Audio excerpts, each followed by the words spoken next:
After the fall of the Western Roman Empire, the political map of the Apennine Peninsula changed significantly. What was once part of a unified empire transformed into numerous Italian states. Thus emerged the Papal States, the republics of Genoa, Venice, and Florence, the kingdoms of Sardinia, Naples, and Sicily, the Duchy of Milan, and many other monarchies, city-states, and republics. These states were established, developed, and eventually disappeared under the pressure of powerful neighboring countries. Throughout history, many foreign powers conquered Italian lands. The barbarian kingdoms of the Dark Ages, the Byzantines, Arabs, and Normans, the emperors of the Holy Roman Empire, the Spanish kings, the Habsburg monarchy, and Napoleonic France. All these powers at various times held parts of the Apennine Peninsula. For centuries, Rome held the status of the primary religious center of Western Christianity and later Catholicism. Italians were at the forefront of the Renaissance cultural movement and modern banking, and the Italian lands were the birthplace of numerous renowned figures. Marco Polo and Dante Alighieri, Christopher Columbus and Leonardo da Vinci, Niccolò Machiavelli and Michelangelo Buonarroti, Galileo Galilei and Antonio Vivaldi. Still, Italy's religious, cultural, and economic significance did not contribute to the creation of a unified state. This country was never united and remained for centuries a target of foreign intervention. And while history may have moved from swords and thrones to code and servers, the idea of control hasn't gone anywhere. Today, it's no longer about invading cities. It's about stealing access, breaking into systems, and exploiting digital weaknesses. In our daily work with historical sources, we visit dozens of websites and receive emails from platforms and brands. We're very familiar with real digital threats, an archive labeled MAP that turns out to be a Trojan, a fake message pretending to be from YouTube, or a rogue Wi-Fi network in a hotel or airport. One careless click and access to the channel could be gone.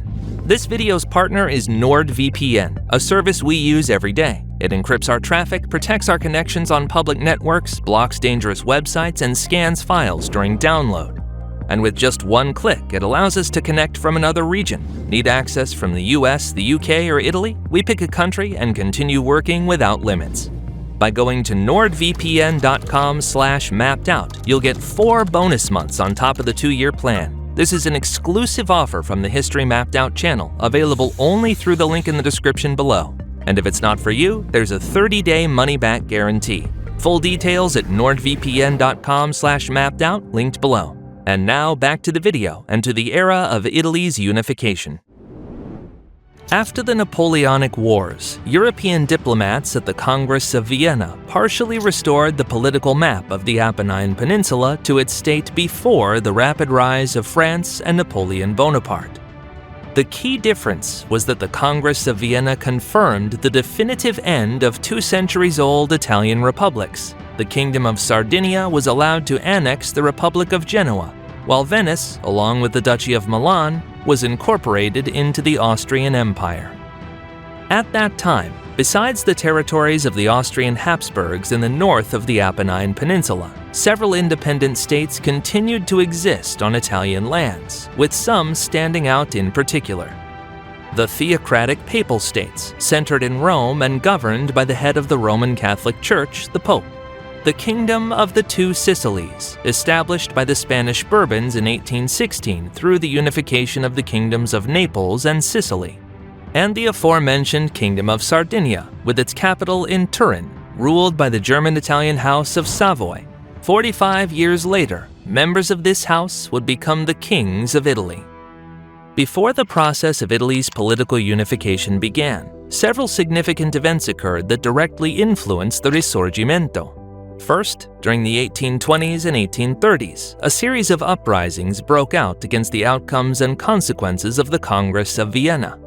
At that time, the Austrian Habsburgs had already become widely regarded as the main adversary of those fighting for Italian unification. This dynasty controlled the northeastern part of the Apennine Peninsula and firmly opposed any Italian nationalist movements. The Austrian authorities suppressed the uprising in the Kingdom of the Two Sicilies in 1820, and the following year in the Kingdom of Sardinia. By 1831, the Habsburgs had crushed yet another revolt, this time in the Duchy of Parma and Piacenza. That same year, journalist and politician Giuseppe Mazzini, along with other Italian emigrants, founded Young Italy in Marseille, France. This organization, whose ultimate goal was a free, independent, and unified Italian republic, immediately began its struggle for the unification of Italy and the liberation of the country from foreign domination. In 1833, Giuseppe Mazzini organized an uprising in Piedmont, and a year later, a military invasion of Savoy under the leadership of General Girolamo Ramorino. Both efforts ended in failure. Young Italy temporarily ceased its activities. Some members were executed or sentenced to death in absentia, and the organization was dismantled. Mazzini was expelled from France and settled in Switzerland, where in 1834 he founded Young Europe, an international political association that included Young Italy, Young Germany, and Young Poland as its members. 2 years later, Swiss authorities, dissatisfied with the activities of revolutionaries on their soil, dissolved the organization.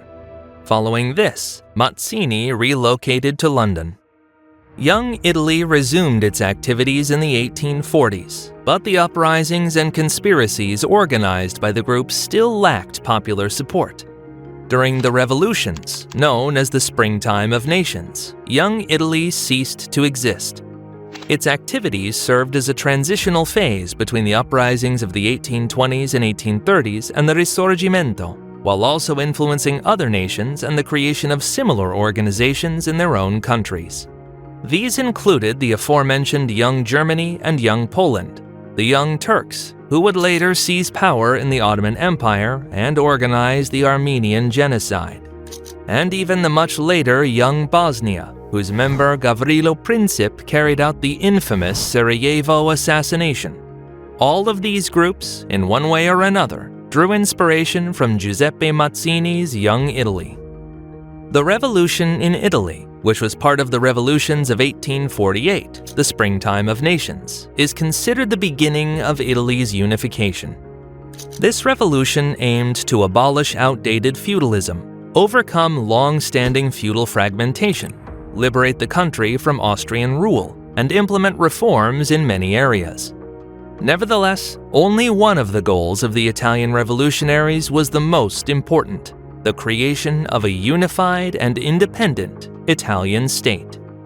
It all began with a popular uprising in Sicily, which initially achieved success.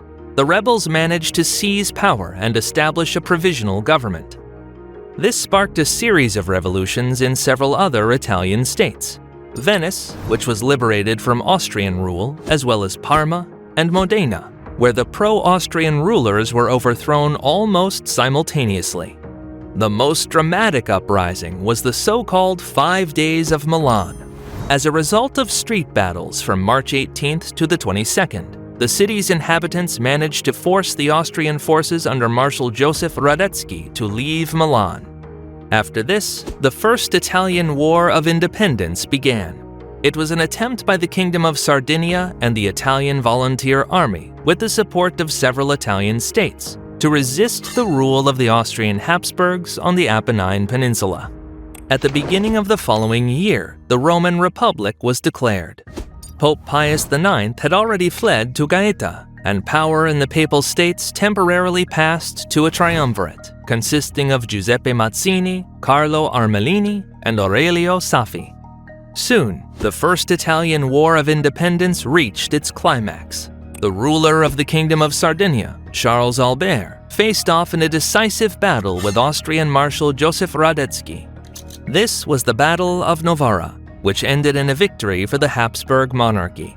Charles Albert abdicated the throne and emigrated to Portugal, where he died in the same year. His son, Victor Emmanuel II, became the King of Sardinia and immediately signed an armistice with the Austrians. The Roman Republic lasted only a short time. Pope Pius IX had a powerful patron, Louis Napoleon Bonaparte, President of the Second French Republic and nephew of the famous Napoleon I. At the request of Pius IX, the first French president organized a military intervention in the Roman Republic to restore the Papal States. The French expedition to Rome was led by General Charles Oudinot. He laid siege to the city and, despite fierce resistance from the military minister of the Roman Republic, Giuseppe Garibaldi, captured Rome and restored the secular power of the head of the Catholic Church. Giuseppe Mazzini and other leaders of the Republic emigrated to London. In the summer, a peace treaty was signed between the Kingdom of Sardinia and the Austrian Empire. Under its terms, the Italian state was required to pay a huge indemnity to the Habsburgs. At the same time, Venice, the last stronghold of the revolutionaries, fell. The situation returned to what it had been before the war. The revolution was defeated and did not lead to territorial changes.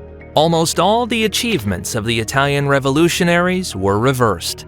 The only exception was the Albertine Statute of the Kingdom of Sardinia. This document would later become the constitution of the unified Kingdom of Italy. During the revolution, a key figure was the military leader Giuseppe Garibaldi, a former member of Young Italy who had already become popular among Italians. After the Springtime of Nations, this prominent figure temporarily relocated to North America, only to return in a few years and become a national hero of Italy. In 1857, Carlo Pisacane, one of the first Italian socialists, attempted to incite an uprising in the Kingdom of the Two Sicilies. He gathered a small force and sailed from Genoa to the island of Ponza in the Tyrrhenian Sea. At the time, there was a prison on this small island. Pisacane and his men overcame the guards and freed several hundred prisoners. They then landed on the Apennine Peninsula, hoping to start an uprising against the Neapolitan Bourbons, but they failed to gain support from the local population. Pisacane himself was killed by locals during an attempt to reach the Cilento mountain range. 10 years after the Springtime of Nations, the Savoy dynasty and the Kingdom of Sardinia, with its capital in Turin, which had lost the Austro-Italian War, became the center of Italy's unification. It was from the historical region of Piedmont that the liberation of the country from Austrian Habsburg rule began. King Victor Emmanuel II of Sardinia did not repeat the mistakes of his late father. He immediately secured the support of a powerful ally, the Second French Empire, in which, a few years earlier, President Louis Napoleon Bonaparte had staged a coup and become Emperor Napoleon III. In 1858, the secret Plombières Agreement was reached. These were verbal arrangements for war against the Austrian Empire made in the French town of Plombières-les-Bains between the Prime Minister of Sardinia, Camillo Benso di Cavour, and Napoleon III. The Second Italian War of Independence resulted in the defeat of the Habsburgs. With the help of the French, the Savoy dynasty was able to seize the Austrian Lombardy, with Milan as its center. As a result of the weakened influence of the Habsburgs on the Italian peninsula, Sardinia was also able to annex several central Italian states: the Grand Duchy of Tuscany, the Duchy of Parma and Piacenza, and the Duchy of Modena and Reggio. Initially, all of these states freed themselves from Austrian influence and came under the protection of the Savoy dynasty. Later, they became the United Provinces of Central Italy, and in 1860, they joined the Kingdom of Sardinia. In exchange for its support in this war, the French Empire under Napoleon III gained control of Savoy and Nice. Soon after the final agreements resulting from the Austro-Italian-French War, the so-called Expedition of the Thousand, led by Giuseppe Garibaldi, took place. In the mid-1850s, this prominent figure returned to Italy. During the Second War of Independence, he commanded a corps of Alpine hunters, which assisted the Sardinian army in fighting the Austrians in northern Italy. The Expedition of the Thousand, initiated by the influential Italian politician Francesco Crispi, began with the landing of 1,189 Italian volunteers on the island of Sicily under the leadership of Giuseppe Garibaldi. The goal of this military campaign was the conquest of the Kingdom of the Two Sicilies, which was still under Bourbon rule. Over time, the size of the army increased dramatically. Garibaldi's southern army, which was formed during the conquest of the northern part of the Italian peninsula, eventually numbered around 50,000 Italian and foreign volunteers. Parallel to the expedition of the Thousand, Manfredo Fanti's expedition took place against the Papal States, resulting in the Sardinian army capturing part of the Papal territory. Less than a year after the war began, the Southern Army achieved final victory. The Bourbons lost their influence on the Italian peninsula, and Naples and Sicily were incorporated into the Kingdom of Sardinia. As a result, nearly all of Italy, except for Austrian Venice and the theocratic Papal States, came under the control of the Savoy dynasty. The expedition of the Thousand became the final territorial conquest before the proclamation of the Kingdom of Italy, and was the only military campaign supported by all four universally recognized leaders of the Risorgimento, the so-called Fathers of the Fatherland: Giuseppe Mazzini, leader of Young Italy; King Victor Emmanuel II of Sardinia; General Giuseppe Garibaldi; and the Prime Minister of Sardinia, Camillo Benso di Cavour. On March 17, 1861, the Parliament of the Kingdom of Sardinia proclaimed the Kingdom of Italy under Victor Emmanuel II. Today, the anniversary of Italy's unification is celebrated as a national holiday. Turin was chosen as the provisional capital of the newly unified Italy, as it was the historical center of the Piedmont region. All the same, Rome was officially declared as the capital, even though it remained under the control of the Papal States at the time. This set the stage for what became known as the Roman Question, a nearly 70-year-long conflict between the Italian government and the Pope regarding the temporal power of the papacy. In the following year, Giuseppe Garibaldi, who held anti-Catholic views and strongly opposed the secular power of the Pope, made a doomed attempt to capture Rome. Emperor Napoleon III of France had stationed a military garrison in the city to ensure its independence from Italy. Pope Pius IX excommunicated Garibaldi, and King Victor Emmanuel II of Italy refused to authorize or support his military leader in seizing the religious center of Catholicism. Despite all this, Garibaldi managed to rally 2,000 volunteers and, under the banner of Rome or Death, marched toward Rome. Along the way, his forces were intercepted by the Royal Italian Army led by Emilio Pallavicini, who defeated Garibaldi's army in the one-day, almost bloodless Battle of Aspromonte. The battle ended quickly because Garibaldi had ordered his men not to shoot at fellow Italians. Garibaldi himself was wounded, and, after a major operation during his honorary imprisonment, was released by order of the Italian government after recovering.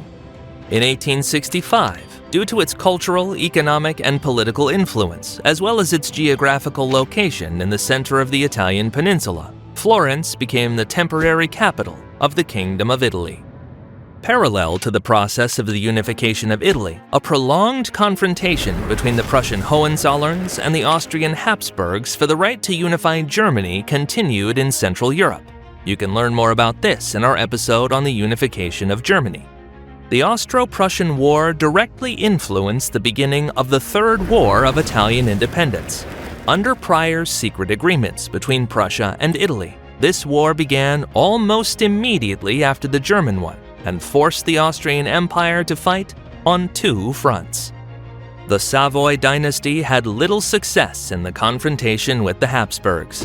Despite having numerical superiority, the Italians lost the Battle of Custoza.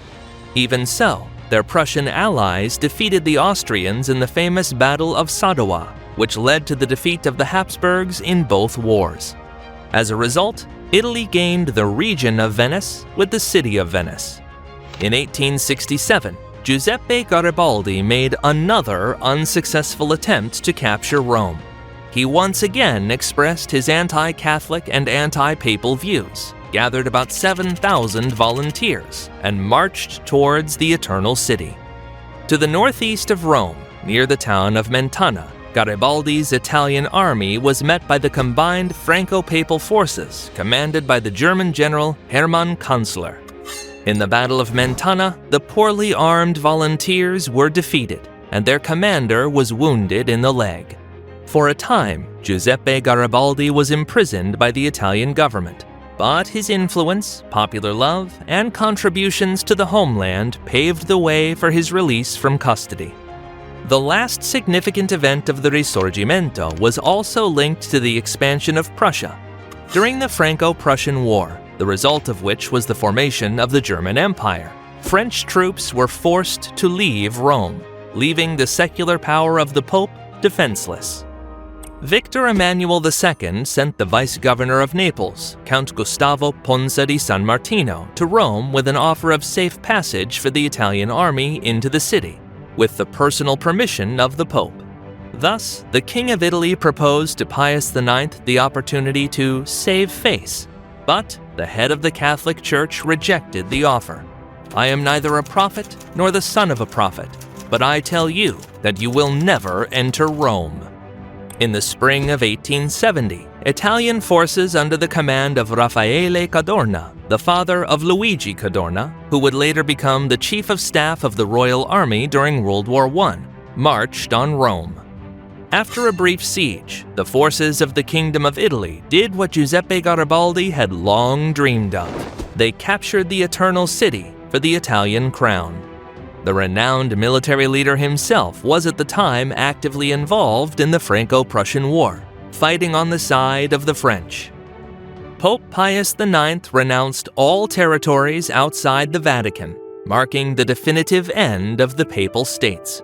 Still, the Roman question remained unresolved. The head of the Catholic Church declared himself a prisoner of the Vatican and refused to recognize the authority of the Italian crown. The Roman question lingered until 1929, when, under the direct involvement of Italy's Prime Minister and fascist leader Benito Mussolini, the Lateran Treaty was signed, establishing the Vatican City-State, the smallest independent country in the world. Already in 1871, the capital of Italy was officially moved from Florence to Rome. Finally, everything that had been proclaimed during the creation of the Kingdom of Italy became a historical reality. The Risorgimento came to an end, with the Kingdom of Sardinia and the House of Savoy uniting a fragmented Italy under one flag after centuries of division. But some territories of the modern Italian Republic were annexed to the Kingdom of Italy much later, when this state, as a member of the Entente military alliance, took part in the victory over Austria-Hungary in World War I. The Habsburg monarchy ceased to exist, transforming into several independent states, and Italy seized small territories in the northeast of the Apennine Peninsula.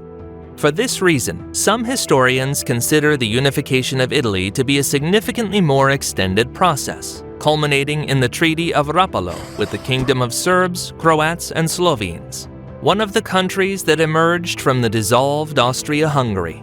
Incidentally, this perspective on the chronological framework of Italy's unification is represented in the Central Museum of the Risorgimento in Rome.